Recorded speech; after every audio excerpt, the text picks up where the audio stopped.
I was standing in my kitchen when I heard it. Lucas's voice, sharp and dismissive, bleeding through the phone I had accidentally answered on speaker. "Mom, she just makes us look bad. Victoria is the face of this family now." My heart clenched. And then, as if that wasn't enough, he laughed lightly and said it. "She's broke anyway, who even notices her?" What Lucas didn't realize was that the mother he thought so little of held far more than quiet memories. She held the key to something he was about to lose without even knowing it. That was the day everything changed. And by the time my son finally realized what he had lost, it was far too late. I always thought my life would follow a predictable path. Marriage, career, children, and then maybe a quiet retirement surrounded by family. But life had a different idea. My name is Caroline, and I've spent most of my life in a modest house tucked away in the quieter suburbs, the kind with tree-lined streets and neighbors who know each other's dogs by name. I wasn't born wealthy, but I knew the value of hard work and the quiet dignity that comes from caring for your family. I built my world around that idea, brick by quiet brick, never once imagining it would leave me feeling so invisible. When I was young, I taught literature at a small college. I loved the way stories could transport people, how words could build bridges between hearts. But after my husband passed away, none of that seemed to matter anymore. I still remember that day vividly. Lucas was just 6 years old, too young to fully understand, yet old enough to feel his world shatter. I held his little hand at the funeral, clutching it as though I could somehow shield him from the weight of the world pressing down on both of us. That night, while the house echoed with silence, I realized I didn't have the luxury of falling apart. I had to be both mother and father protector and provider, dreamer and realist, all rolled into one tired woman. The life I once imagined, advancing in my career, maybe pursuing a doctorate, quietly crumbled away.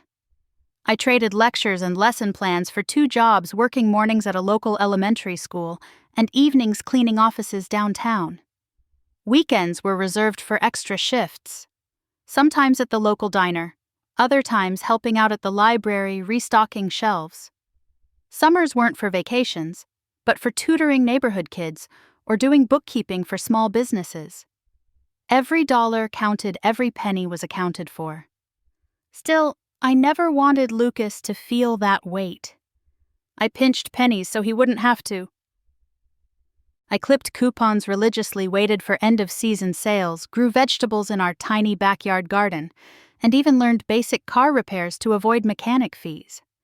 Every small act of saving wasn't just frugality, it was love made visible in daily life. I packed his lunches, ironed his shirts, and cheered at every school event like it was the Super Bowl.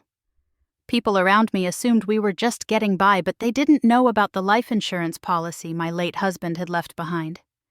It wasn't enormous, but it was enough to create a cushion. I worked with a quiet, trusted advisor to invest it wisely. Low risk, slow growing, but safe. Over the years, the account quietly grew untouched and unseen by anyone but me and my advisor. I never told Lucas. I wanted him to be driven by ambition, not by expectation of inheritance. I wanted him to know the satisfaction of building his own life. When Lucas got accepted into college, I remember crying harder than I had at my husband's funeral. They were tears of pride, of validation that every sacrifice, every late-night shift, every missed meal had been worth it. His acceptance wasn't just a victory for him. It was the proof that I had done my job as a mother. Tuition wasn't cheap, but I found a way. Grant scholarships, part-time jobs, and when that wasn't enough, I didn't hesitate to dip into savings or sign on as a guarantor for his student loans. When he graduated, I thought just maybe life would ease up. But then came his startup dreams, business plans filled with promise and a need for seed money. I was there again, co-signing leases, applying for small business loans, using my good credit to open doors for him when others wouldn't. "Just until we're stable, Mom," he would say, and I would nod my heart, swelling with hope and love. The nights were long, the bills steady, But I reminded myself this was for my son. Everything was for him. Years later, when Lucas introduced me to Sophia, I genuinely felt happy for him. She was poised, ambitious, and carried herself with the kind of grace I admired.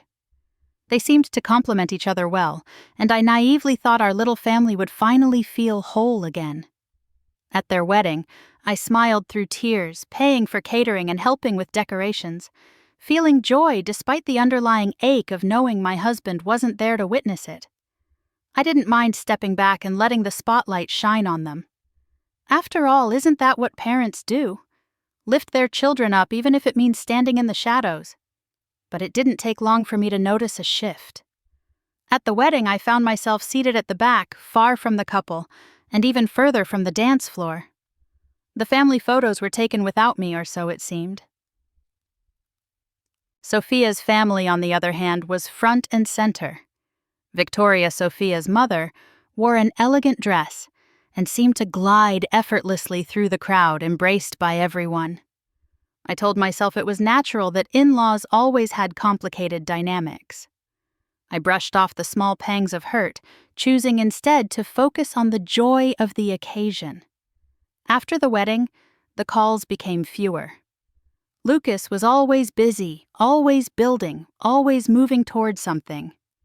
I stayed in my little home, tending my garden baking cookies for the church bake sale, and continuing my quiet, frugal ways. Sophia's family seemed to integrate more deeply into Lucas's life. Victoria was at every company launch event, every milestone celebration. I started noticing their family trips on social media pictures with captions like "Family First," and I wasn't in any of them. Yet I stayed silent. I reminded myself of the old lessons I had embraced all my life. Love is patient. Love is quiet. And sacrifices aren't meant to be acknowledged. They're meant to build futures. I told myself that Lucas was happy, and that's what mattered. I had lived, simply worked hard, and given everything I had so that he could thrive. Maybe that was enough. Maybe it had to be. But deep inside, I couldn't shake the smallest thought. When do sacrifices stop being love and start becoming erasure? I didn't have the answer. Not yet. It started small in the way most heartbreaks do. The first few months after Lucas's wedding, I tried to give him space. I understood newlyweds needed time to build their rhythm to settle into married life. I told myself it was normal that the phone wouldn't ring as often, that the short texts were just a sign of his busy schedule. I waited, telling myself, he'll call soon. Days turned into weeks, and then months. The long, easy phone calls we used to have, the ones where he would tell me about his projects or funny things at work, slowly vanished, replaced by short, abrupt messages. The first time my phone rang with his name flashing on the screen, I answered with a big smile, already planning to ask how he and Sophia were settling in. But before I could get a word out, he cut in quickly. "Hey, Mom, can you co-sign something for me? I need it by tomorrow." That became the pattern. Every time I saw his name light up my phone, I knew it wasn't going to be about me or even about us. It was always about a new business venture, a line of credit that needed my good standing, or a lease agreement he couldn't quite secure on his own. I said yes, of course. I always said yes. I convinced myself it was what a good mother did, helping her child without keeping score. Still, every time I ended those calls, there was an ache in my chest that felt harder to ignore. I tried not to overthink it, but things became harder to ignore when the invitations stopped coming. There was Lucas's birthday, his first since being married. I had always baked his favorite chocolate cake from scratch, the one with the extra layer of frosting just the way he liked it. That year I waited thinking maybe they would call, or at least invite me to join them for a simple dinner. The day came and went. Later, I found out from a distant cousin's social media post that they had thrown a beautiful dinner party at a trendy downtown restaurant. The caption read, "Celebrating Lucas's big day, surrounded by family." I wasn't in any of the pictures. I wasn't there at all. Then came my granddaughter's first birthday. I knitted a tiny pink sweater with matching booties. I had imagined bringing it to the party, seeing her little eyes light up. But the invitation never came. I only found out the party had happened after seeing a professional photo shoot on Sophia's Instagram. There was a full setup, fancy decorations, and plenty of people smiling for the camera. I recognized Sophia's side of the family. Her parents, her cousins, even friends from out of town. But nowhere, not in a single photo, was I to be found. They hadn't just forgotten me. I had been deliberately left out. I told myself not to jump to conclusions. Maybe it was a mistake. Maybe the invitation got lost in the mail. But the more I looked, the clearer it became. Sophia's family was present in every celebration, every milestone, every happy moment.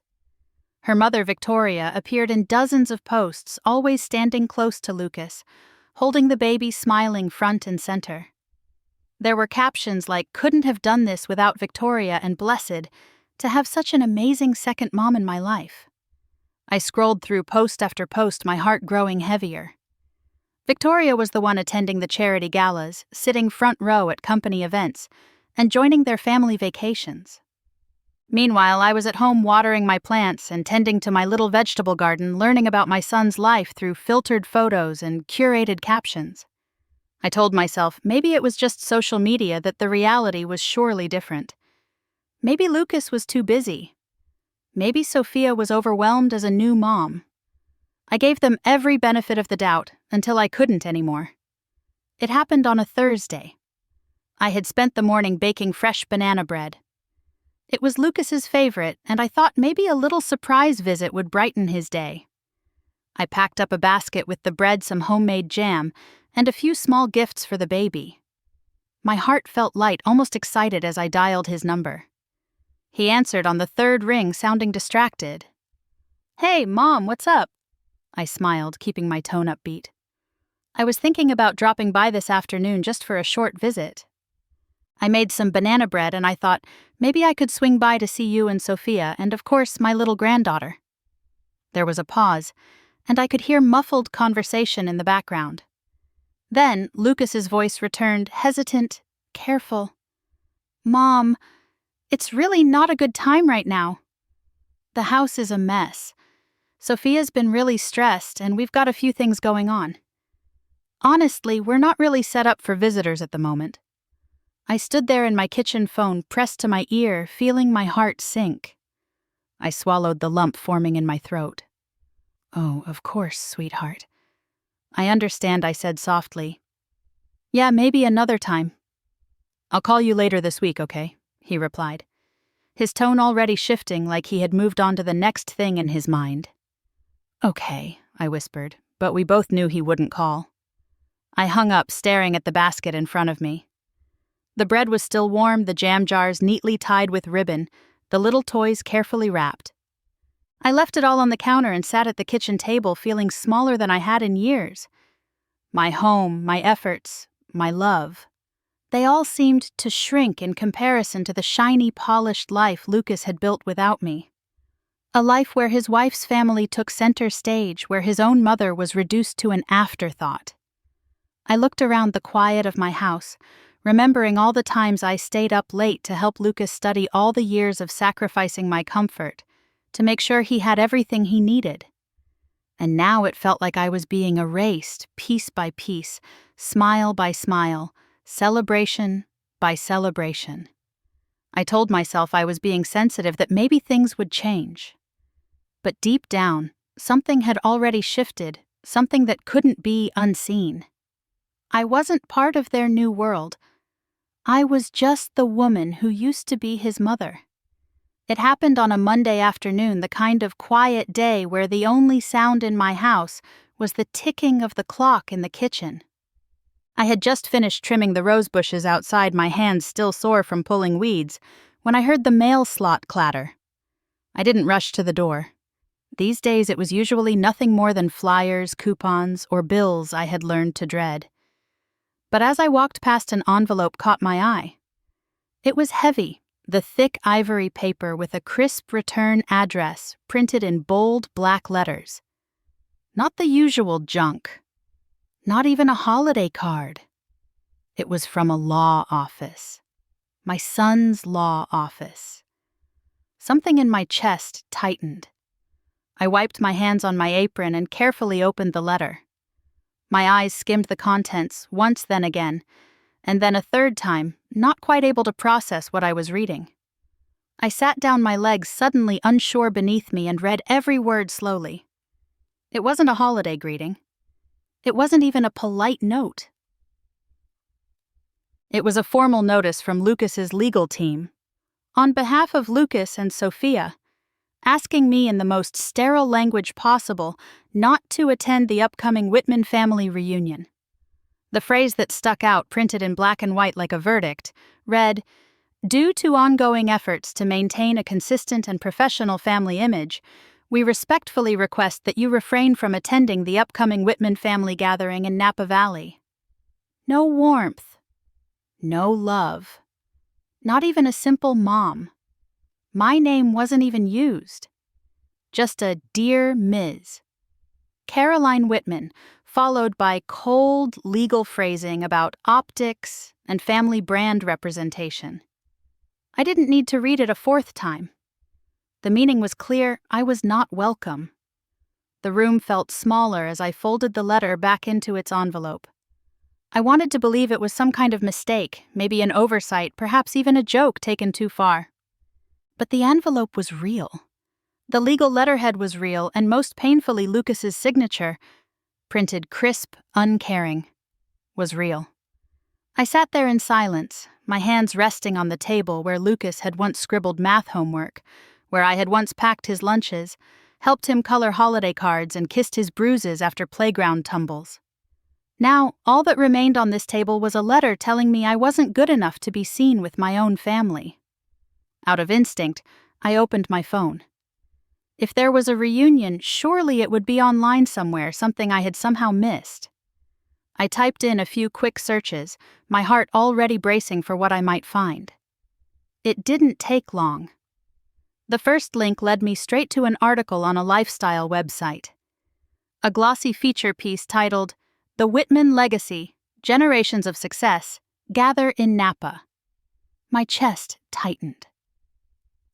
The article was accompanied by sleek photographs of a grand estate in Napa Valley, rolling vineyards under golden sunlight.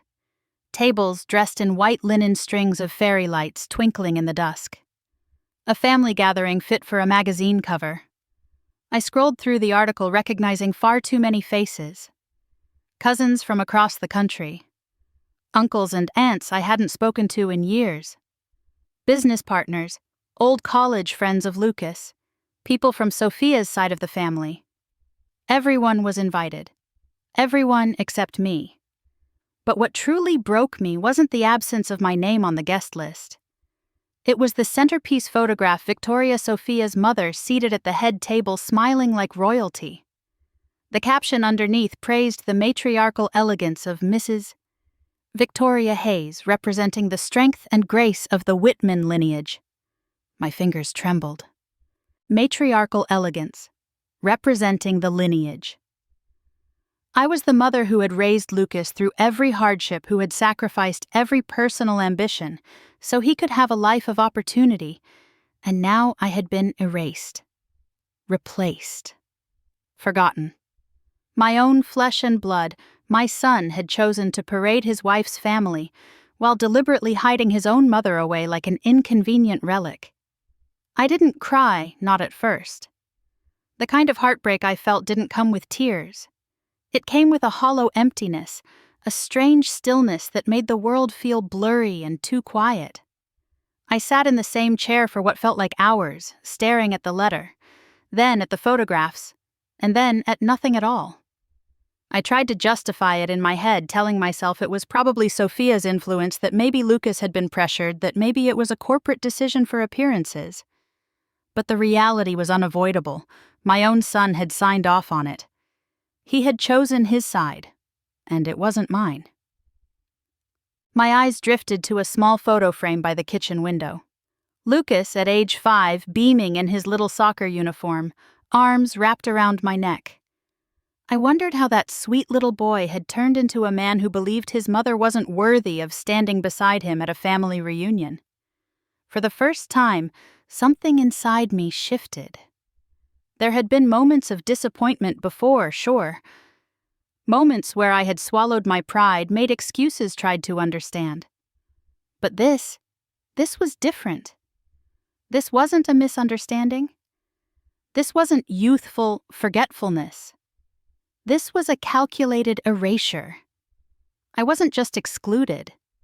I was deliberately removed, replaced, rewritten in the story of his life. And as much as it hurt, it finally forced me to ask a question I had avoided for years.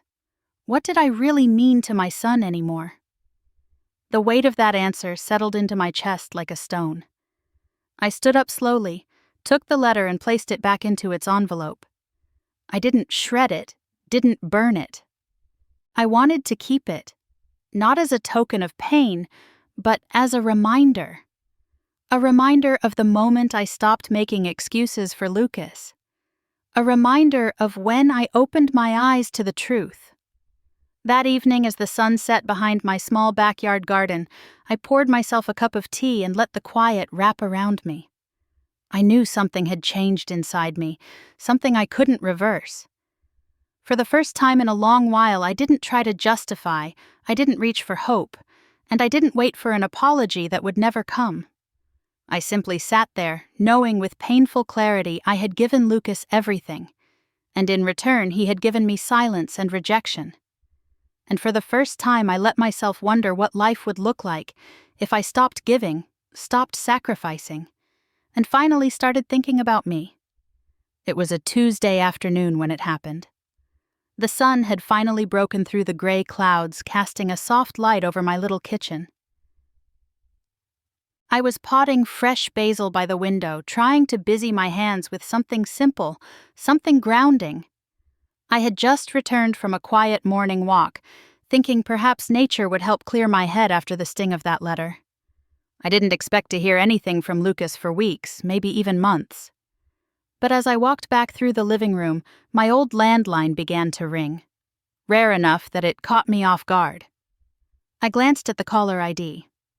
It wasn't Lucas, but it was his office line, the same number from the law firm that had sent me that wretched letter. Against my better judgment, I picked up expecting some follow-up paperwork or meaningless formality. But the moment I pressed the phone to my ear, I realized they hadn't meant to call me at all. The line was already active. Two familiar voices in mid-conversation, not realizing I was listening on the other end. Lucas's voice came through first, frustrated and sharp. "Look, we can't have her there, Sophia," he said, clearly irritated. "It just doesn't make sense anymore. We're building something. An image, a brand. Do you really think parading around my mother with her outdated clothes and awkward small talk is going to help?" I stood there frozen, my knuckles whitening around the receiver. Sophia's voice was equally dismissive light, but laced with condescension. "Exactly. It's not personal, Lucas. It's just, Victoria represents who we are now. She looks the part, speaks the part, and honestly, she understands the circles we move in. Your mom, bless her, but she doesn't fit. She would just hold us back." There was a silence that stretched longer than I could bear before Lucas spoke again. His voice was lower but no softer. "I mean, let's be honest. My mom's practically broke. People wouldn't understand why she's even there. Victoria elevates our standing. My mother drags it down." I could hear Sophia agreeing, a soft hum of approval in the background, like they had solved some business dilemma. I don't remember breathing. I stood there, my back pressed against the counter, hearing my own son discuss me like I was a liability, like I was an obstacle to be quietly removed from his life. Like I had no value because I didn't have money, didn't have the image they wanted to project. But the truth, the cruelest, most ironic truth, was that he had no idea. He had no idea that the woman he was so eager to erase, the mother he dismissed as penniless, held the keys to a fortune he couldn't even fathom. He didn't know that the modest house I lived in, the simple clothes I wore, the coupons I clipped were never out of necessity. They were choices. Choices I made to stay grounded, to live within my means, to never rely on the whims of luxury or the fleeting nature of status. Every birthday gift I gave him, every transfer I made to help out when his business stumbled, came from a quiet well of sacrifice and strategic planning. I thought about the years I had quietly invested the life insurance money from his father's death. How I had meticulously managed every dollar, built it into a healthy trust fund worth over $1. $5 million. Money that had grown silently, safely tucked away in investments he knew nothing about, because I never bragged, never flaunted, never felt the need to prove my worth through material things. And yet here he was, dismissing me as insignificant because I didn't present myself with expensive handbags or luxury vacations. Because I chose dignity over display. Because I preferred simplicity over showmanship. Then the next blow landed. Lucas continued, "Anyway, I've already submitted the paperwork. The trust is in my name now, technically. Once the new loan clears, we'll have enough to push through the expansion. Sophia's father already has the contacts lined up." I nearly dropped the phone. My heart pounded in my chest like a drumbeat of betrayal. The trust, my trust. My husband's final gift, carefully protected for over 2 decades, being used without my knowledge, without my consent, as collateral for some grandiose business expansion scheme. A plan they hadn't even bothered to tell me about. Sophia sounded pleased. "That's perfect, baby. Once we have that influx, we can reposition the brand completely. The family line will be airtight. Victoria can take the matriarchal lead. We'll have the photo shoots, the interviews. Finally, everything will align." Lucas laughed a laugh. I didn't recognize anymore, cold and calculated. "Yeah, no one's going to question a thing. They'll see us for who we are now. A legacy family. A power couple. No room for dead weight. Dead weight." That was what I had become in my son's eyes. I finally placed the receiver down gently, quietly. My knees felt weak beneath me, but I stayed upright, staring out of the window toward the little patch of roses I had been pruning just an hour ago.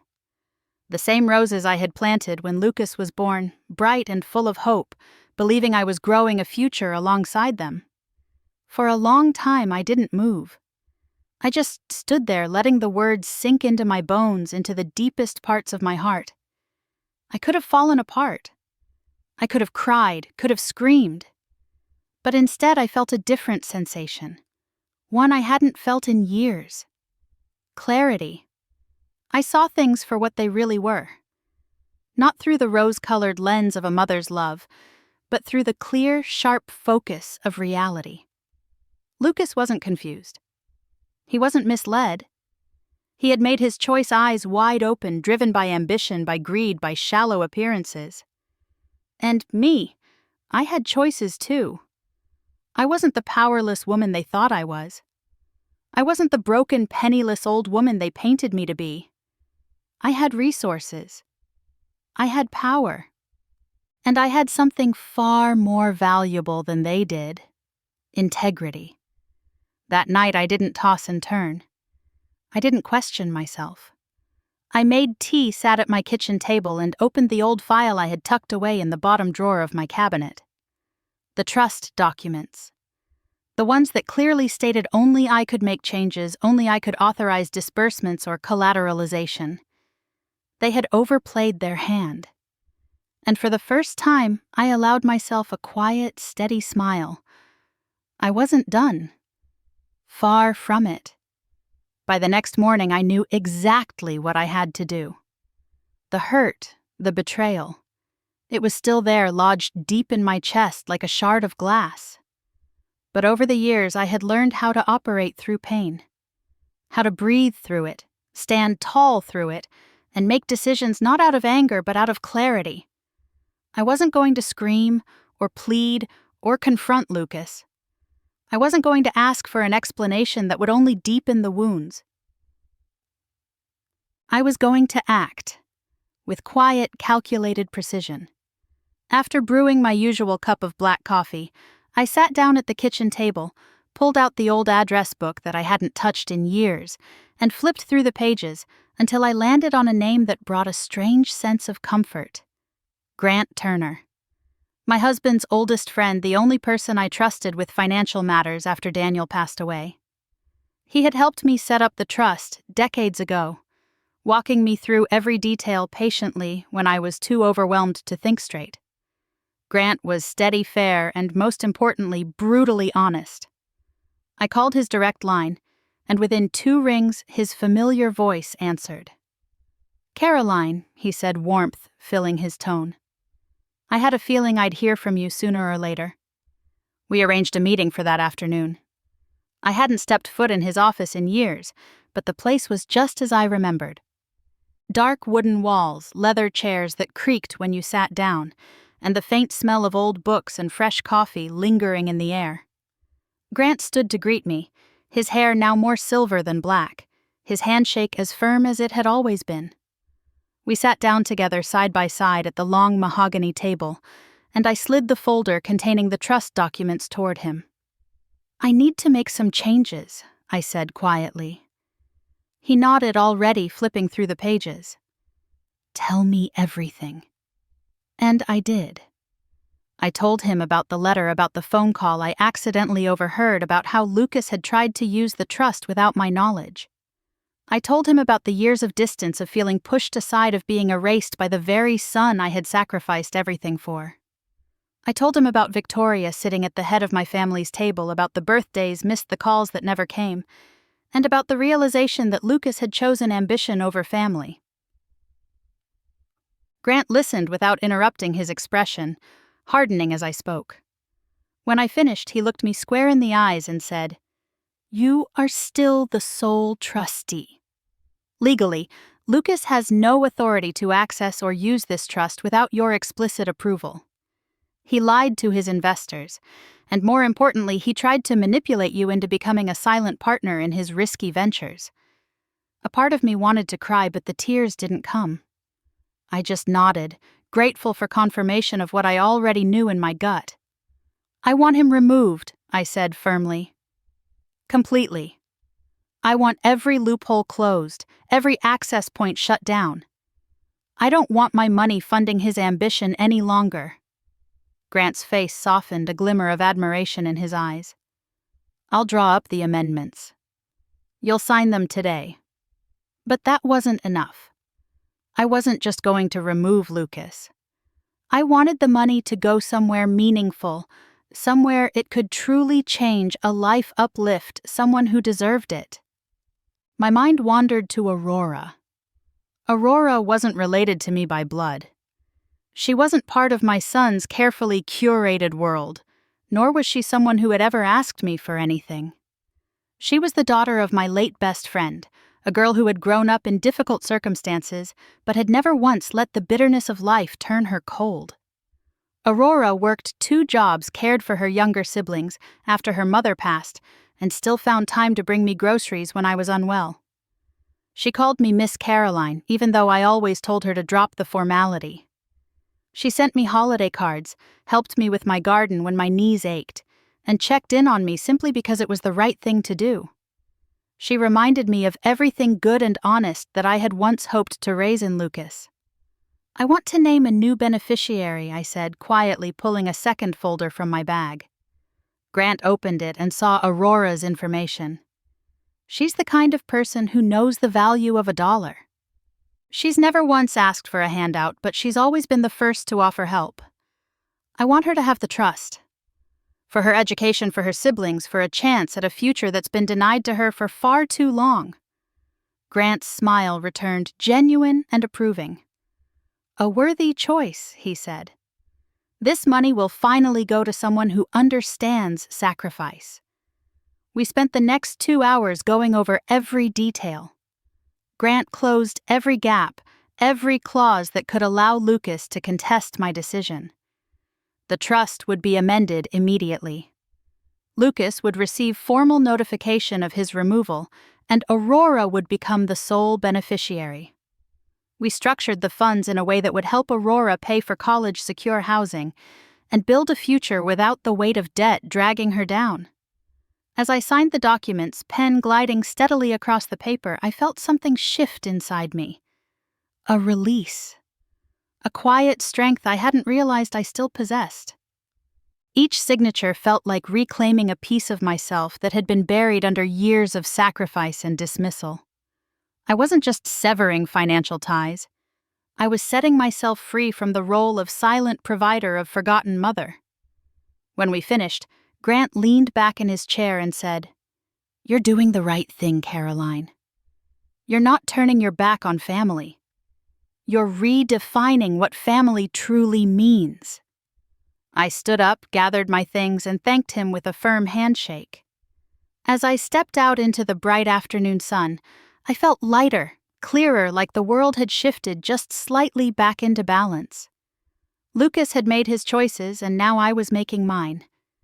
I had spent my whole life giving quietly without expecting thanks or recognition.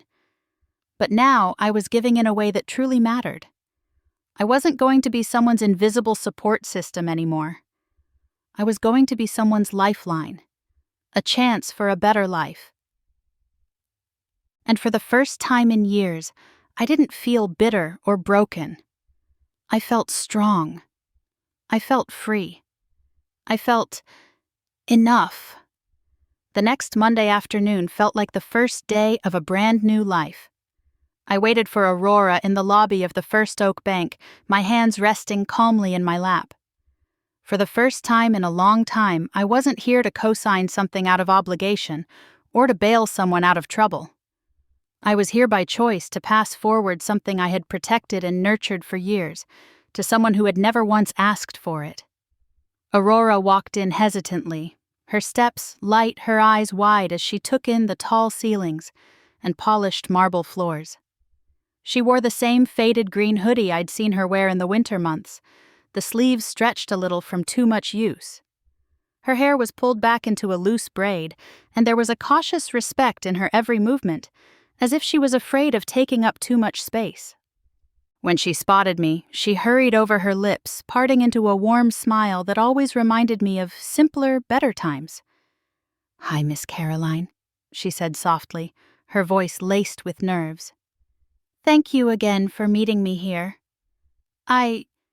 I'm still not sure why you asked me to come." I smiled, reaching out to gently squeeze her hand. "You'll understand soon enough, sweetheart. Come, let's go inside." The bank manager, Mr. Harlan, was waiting for us in a private office. He stood when we entered, greeting us with a polite nod, before gesturing us toward the large oak desk. Papers were neatly arranged in a folder in front of him, and the monitor on his desk displayed my account details. Details I had carefully guarded for decades. I sat beside Aurora and took a steady breath. "Aurora, I asked you to come here because I want to make sure you're taken care of. You've always been there for me without expecting anything in return. You helped me when I was sick, you checked on me during storms, and you never treated me like a burden. You deserve a chance at the kind of life I've always wished for you." Aurora's eyes widened, her hands fidgeting nervously in her lap.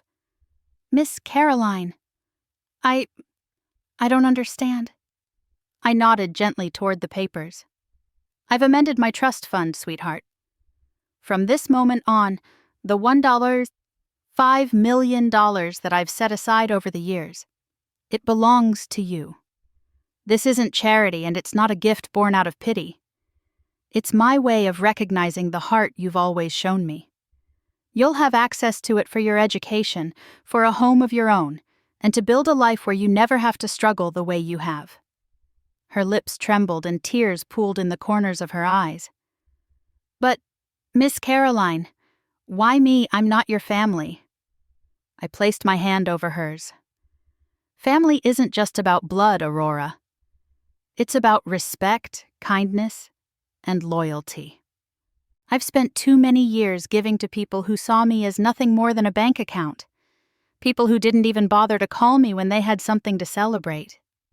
You always called to check on me when I didn't feel well. You brought me groceries without asking. You stayed after church to help me clean up. You never asked for anything yet. You always gave so much. This is simply me returning that kindness. Aurora wiped her tears with the sleeve of her hoodie, her shoulders shaking from quiet sobs. No one's ever done anything like this for me. I smiled softly. You've earned it, Aurora. I'm just finally putting it in writing. Mr. Harlan began explaining the details. How the trust would be set up, how disbursements would be managed, how funds would be allocated for tuition, housing, and career opportunities. I listened, but I didn't need to focus on the fine print. I had gone over every detail with my lawyer beforehand, making sure it was airtight and protected. No one could touch this money but Aurora. Not Lucas, not Sophia, not anyone who had tried to manipulate me in the past. Aurora signed where she needed to sign, her hands trembling with every signature. By the end of the meeting, she looked overwhelmed, eyes glassy, but there was a faint light in her expression that hadn't been there before.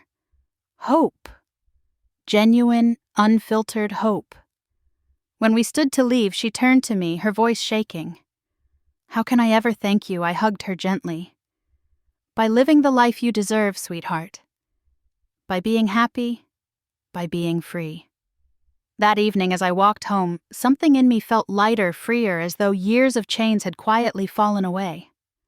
I wasn't someone's silent ATM anymore. I wasn't a backup plan or a forgotten placeholder. I had chosen with my own hands to shape a better future for someone who actually cared. But my life wasn't going to revolve around anyone else anymore. For the first time in decades, I wanted to focus on me. I wanted to rediscover the person I had once been before life had turned me into a vessel of sacrifice. The following week, I enrolled in a local dance class for beginners. I had always wanted to learn ballroom dancing, but the opportunity had never come. The studio smelled of fresh wood polish and was filled with people my age, some shy, some excited, all of us trying something new together. I found myself laughing more in that first hour than I had in years. 2 weeks later, I started a small book club with some of the older women in my neighborhood. We met every Thursday evening at the community center, sharing stories, sipping coffee, and discussing books that made us feel alive. Some days we read, some days we simply talked, and sometimes we sat in comfortable silence appreciating the warmth of company. For the first time, I wasn't thinking about Lucas's business meetings or Sophia's social calendar. I wasn't worrying about checks to write or favors to grant. I was living, truly living, in ways I had almost forgotten were possible. As the days turned into weeks, my house felt less like a waiting room for disappointing phone calls and more like a sanctuary. My mornings were spent tending my garden, my afternoons exploring new hobbies, and my evenings surrounded by laughter and companionship. And every now and then, when I passed by the folder containing the trust transfer documents, I smiled. Because I knew the right person was being given a real chance, and because I knew finally that my worth was no longer tied to anyone's approval. I had let go of what weighed me down, and in doing so, I had found a peace I didn't think was possible. This was my new chapter, and I intended to live every single page. The storm didn't arrive with thunder or lightning. It came through the relentless vibration of my cell phone buzzing against the kitchen counter before the sun had even fully risen. I was standing by the stove, humming softly to myself as I stirred a simple pot of oatmeal. The little things had brought me comfort lately. Fresh morning air, a slow breakfast, the quiet purr of the neighbor's cat rubbing against my porch railing. But the peace was short-lived. My phone blinked with Lucas's name, and for a moment I simply watched it vibrate, my spoon still in my hand, the oatmeal quietly bubbling. I let it ring. It went to voicemail. Then came Sophia. Then a number I didn't recognize, though I suspected it belonged to their lawyer. The onslaught had begun. I didn't answer. I didn't need to. By the time the third call ended, the first voicemail arrived. I glanced down the notification, bold and accusing. I tapped the play button, placing it on speaker without so much as a flicker of emotion. "Mom, what the hell have you done?" Lucas's voice was sharp, tight, with disbelief and rage. "How could you go behind my back like this? Do you have any idea what kind of position you've put me in?" Another call came in, immediately replacing the voicemail before it could finish. Sophia this time. I silenced it. Another voicemail quickly followed. Her voice was more measured but equally bitter. "Caroline, this is not just about family anymore. This decision affects business operations, investor confidence, everything. You need to reconsider immediately. This is beyond personal."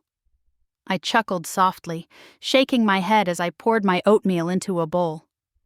The irony was almost laughable.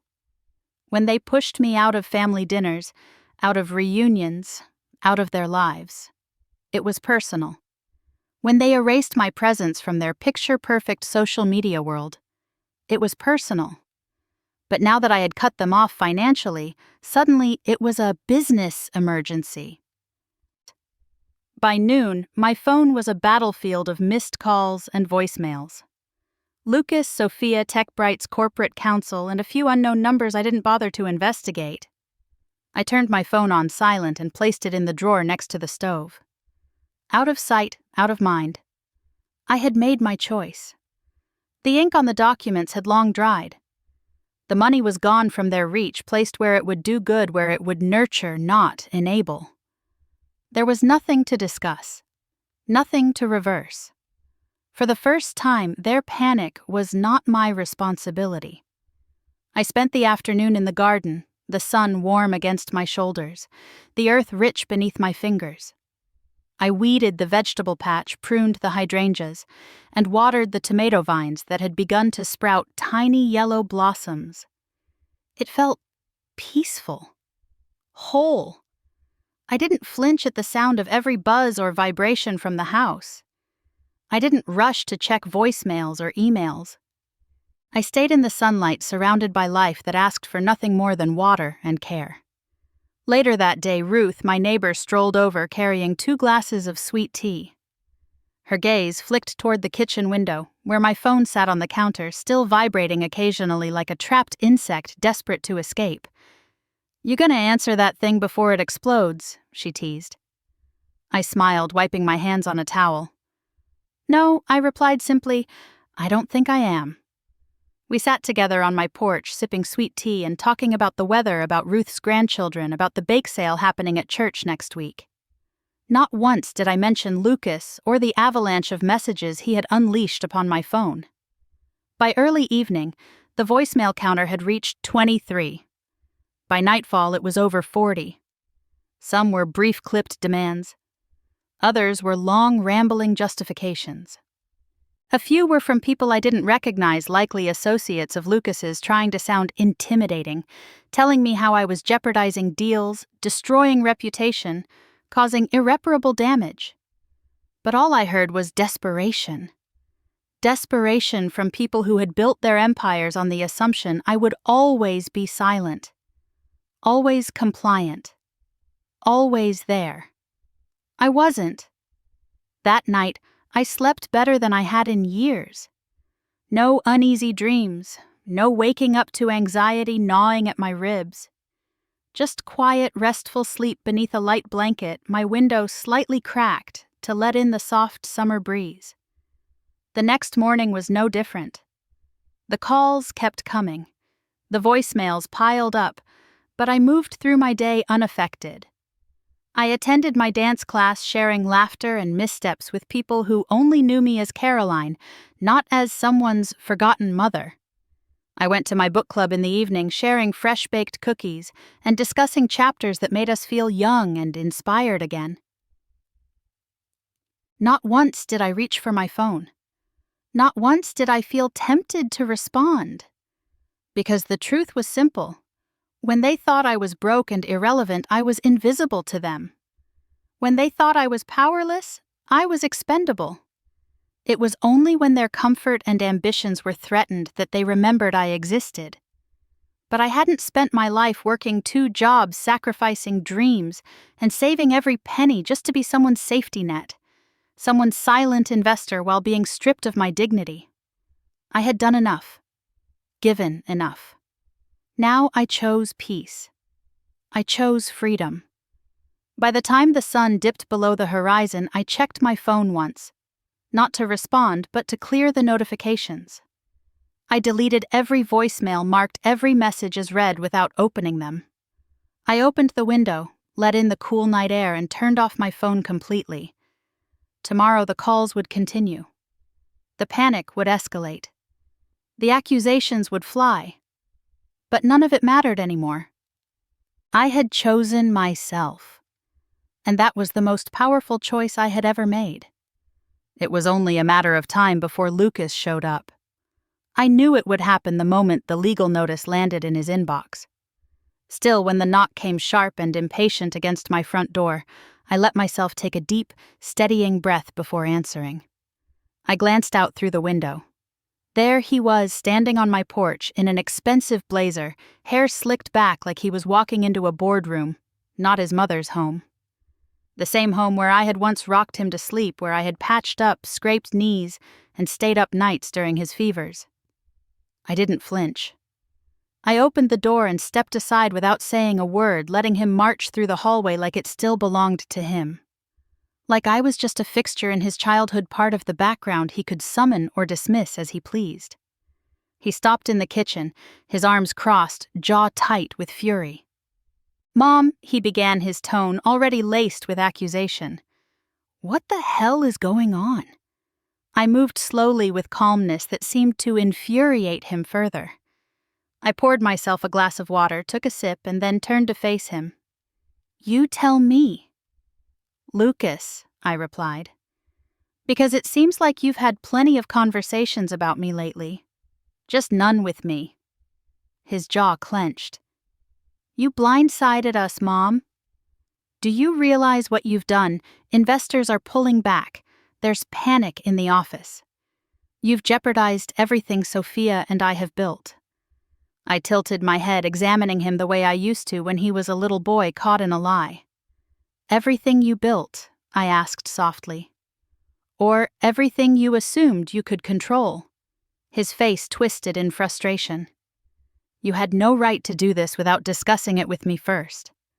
That trust was meant to secure our family's future." "Our family," I echoed quietly, feeling the weight of the words.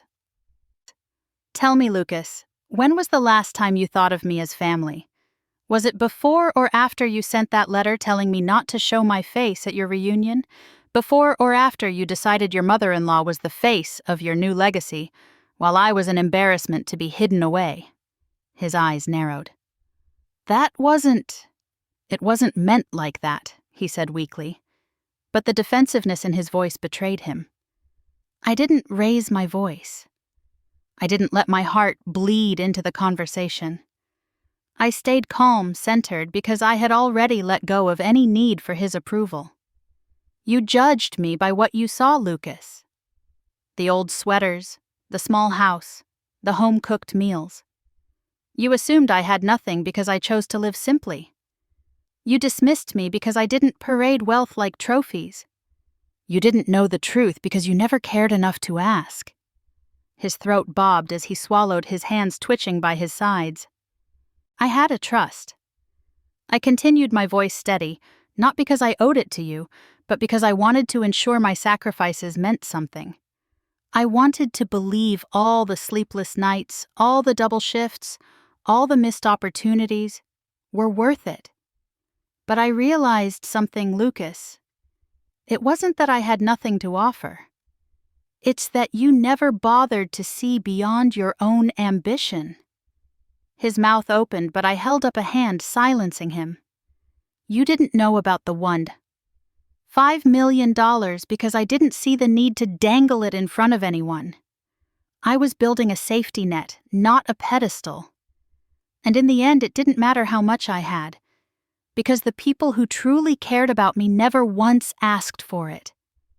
Lucas took a step forward, his voice rising. You can't just cut me out of the trust. Do you realize the damage that's been done? This isn't how family works. I let out a small laugh, cold and quiet. You're right. This isn't how family works. Family doesn't erase the person who raised them. Family doesn't humiliate their own mother by replacing her with a woman who married into the family 5 years ago. Family doesn't see value only when there's money involved. He stood frozen, the color draining from his face. I could see it sinking in. That the money was gone, that the endless credit line he thought would always be there had vanished overnight. And he had no one to blame but himself. I don't need to explain my choices, I said finally. The trust is no longer yours. The money has gone to someone who respects me, who cares without conditions. And from now on, Lucas, I will no longer be your silent investor, your emergency fund, or your backup plan. I moved toward the door, opening it wide, letting the sunlight pour in. From this moment forward, I am no one's fallback. Least of all yours. Lucas stared at me, searching for words, searching for something to latch onto. Guilt, pity, leverage. But there was nothing left for him here.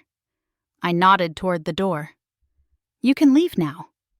For a moment, his lips parted like he wanted to argue, to fight, but all that came out was a quiet, defeated exhale. His shoulders slumped, and without another word he walked past me through the door down the steps.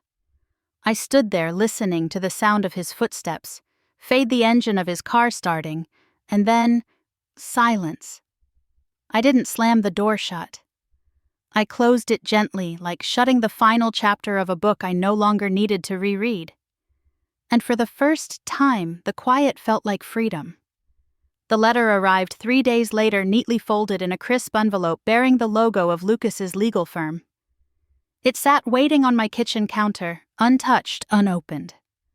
I didn't need to break the seal to know what it said.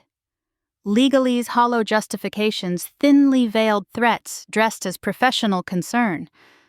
The same tired lines about obligations, reputational damage, and family responsibilities. But there was no longer any sting when I looked at it. Just quiet confirmation of a door I had already closed. I didn't open it. I didn't even bother to slide it into my file cabinet.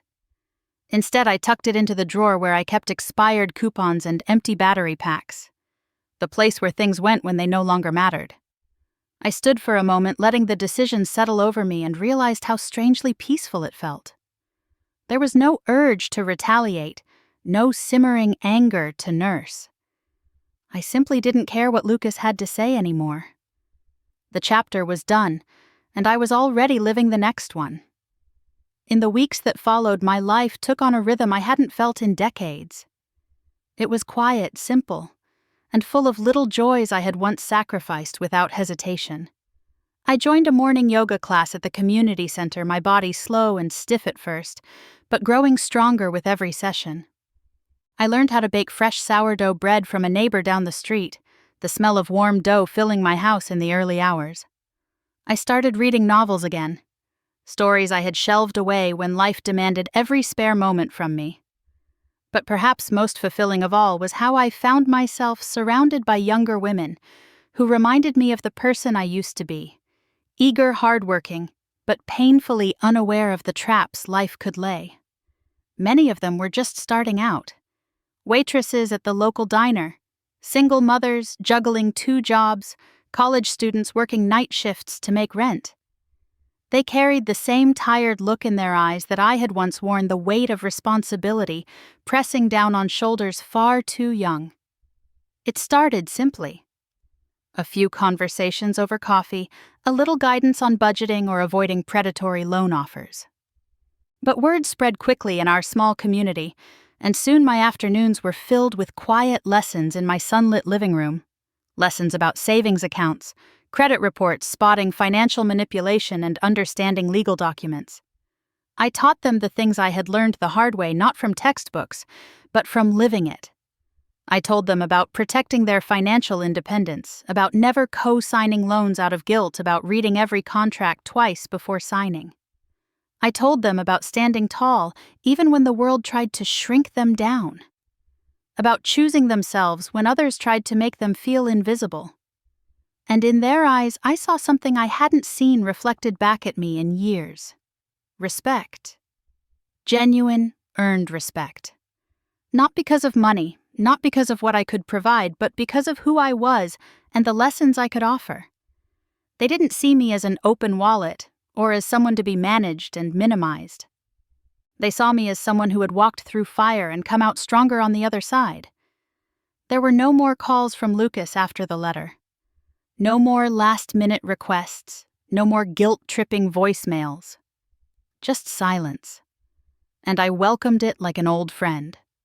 I no longer checked my phone in fear of what demand might come through.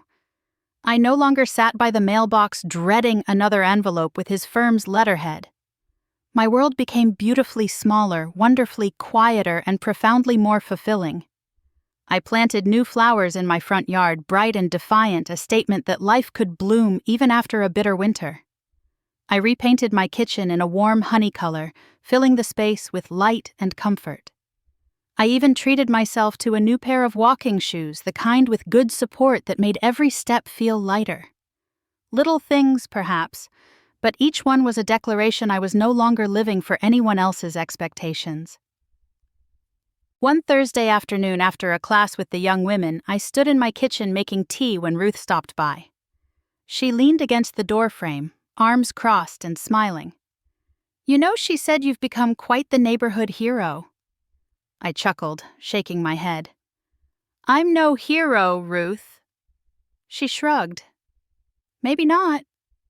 But you're a damn good example." And maybe for the first time I believed it. In the quiet of my home, in the hum of my little community, I had found something far more valuable than approval from a son who never bothered to know me. I had found peace. I had found purpose. And most importantly, I had found myself again. Not the tired, overworked version who said yes to everything out of fear of being unloved, but the woman who had always been strong enough to stand alone. I was no longer waiting for someone to call me family. I was building a new family, one forged through respect, kindness, and shared strength. I was no longer giving out of guilt. I was giving to uplift those who truly valued the gift. And with every morning that I woke up without dread, with every evening spent in quiet joy, I knew I had made the right choice. For the first time in my life, I wasn't just surviving. I was living. The house felt different now. Lighter, quieter, and for the first time in decades, peaceful. The walls no longer whispered old memories laced with guilt or sorrow. The air didn't carry the weight of unspoken disappointments. There were no anxious glances toward a silent phone, no lingering worry about a letter arriving with more demands. Just quiet. Clean, undisturbed quiet. One evening, as the sun dipped below the horizon, painting my little garden in soft amber hues, I found myself sorting through an old box tucked away in the hallway closet. Inside were pieces of a life lived in sacrifice. Scrapbooks filled with Lucas's school awards, faded greeting cards, crayon drawings, and yellowed photographs. My fingers traced the edges of each photo, memories washing over me like gentle waves. Near the bottom of the box, I found a small bent picture frame. Inside was a photo of Lucas at 8 years old, his gap-toothed smile beaming up at me holding a homemade Best Mom Ever card. His handwriting was crooked, his coloring uneven, but his joy was undeniable. My lips curved into a soft, bittersweet smile. I sat at the kitchen table, photo in hand, and for a moment let myself feel everything. Love, sadness, pride, disappointment. All of it swirling together in a quiet storm that didn't consume me this time. Instead, it settled peacefully in my chest, like a truth finally accepted. I whispered aloud, not for anyone else but for myself, "I will always love you, Lucas." But I love myself more now. The words felt like a key turning in a long-locked door.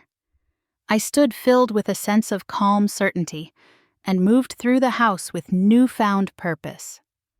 I packed away the old photo albums not to erase the past, but to respectfully put it where it belonged, behind me. Then I walked into my bedroom, pulled out my suitcase, and began to pack. I had spent too many years anchored to a life built around others' needs, too many days waiting to be chosen, waiting to be acknowledged. But now, the only approval I needed was my own. The world was wide, and for the first time in my life, I wanted to see it. Not through the lens of responsibility, but through the eyes of freedom. I booked a train ticket for the end of the week, no destination set in stone. Just a map, a few comfortable outfits, my favorite pair of walking shoes, and a notebook to capture the sights and sounds of the world I had once put off exploring. Maybe I'd visit small coastal towns sipping coffee by the ocean. Maybe I'd hike through quiet mountains, breathing in crisp, untouched air. Maybe I'd get lost in bookstores in sleepy villages, meet strangers who would remind me of the good in people. The possibilities no longer frightened me. They excited me. I didn't tell anyone. I didn't feel the need to announce my departure or justify my decisions. I simply made them for me, and that was enough. The morning of my departure, I walked through my home saying goodbye, not with sadness, but with gratitude. This house had witnessed my sacrifices, my struggles, my triumphs. It had sheltered me through storms, literal and emotional. But now it would stand empty while I filled my days with something new: adventure, joy, rest. I left a small note on the kitchen counter in case any neighbor stopped by, gone to rediscover the world, and myself. As the taxi pulled up, I took one last look at the garden, the roses gently swaying in the morning breeze, and felt a soft peace bloom inside me. I wasn't running away. I was moving forward. As the train hummed along the tracks carrying me toward new beginnings, I looked out the window at the passing fields and quiet towns. My heart no longer ached for people who couldn't love me properly, for a son who had chosen status over family. I carried no bitterness, no anger, only wisdom hard-earned and deeply rooted. In that quiet moment, I whispered a promise to myself: I would no longer give my love blindly. I would no longer pour from a well that others only sought to drain. My love, my time, my energy, they would go to those who saw me, respected me, cherished me. Because the most important lesson I had learned after a lifetime of sacrificing for the wrong people was simple. You cannot choose who loves you, but you can choose who is worthy of your love and your sacrifice. And I intended to choose wisely every day from here on out. With that, I leaned back in my seat, closed my eyes, and smiled, ready for wherever the tracks would take me next. If you've ever felt like your years of love and sacrifice were taken for granted, if you've ever stood quietly in the background while others forgot the role you played in their success, then you're not alone. Caroline's story is a reminder that sometimes choosing peace means choosing yourself. Have you ever had to make the difficult choice to walk away from people who no longer valued you? Would you have done what Caroline did, reclaiming your dignity and building a life for yourself? We'd love to hear your thoughts. Share your feelings in the comments below. Your story could inspire someone else to find their own strength. And if you believe in stories that remind us of quiet strength and self-worth, don't forget to like this video. Subscribe to our channel and turn on the notification bell so you never miss another inspiring journey. Thank you for listening. And remember, your value is never defined by those who fail to see it.